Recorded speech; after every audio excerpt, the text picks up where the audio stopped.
lama sabachthani.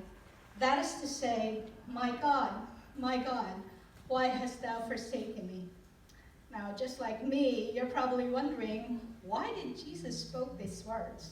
Surely, he knew what was going to happen prior to the actual event. So Jesus here was calling out to the Father. He fulfilled the prophetic statement of Psalm 22:1, when David cried out, my God, why hast thou forsaken me? Why hast thou so far from helping me and from the words of my roaring? Jesus alone had agreed to pay for our sins.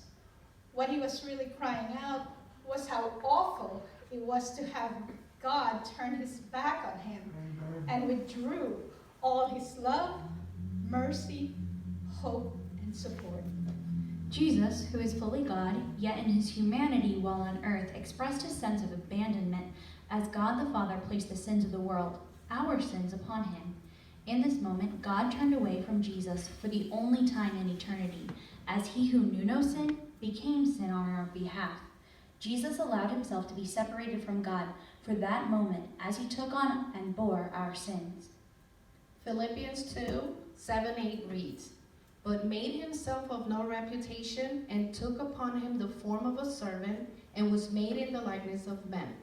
And being found in fashion as a man, he humbled himself, and became obedient unto death, even the death of the cross.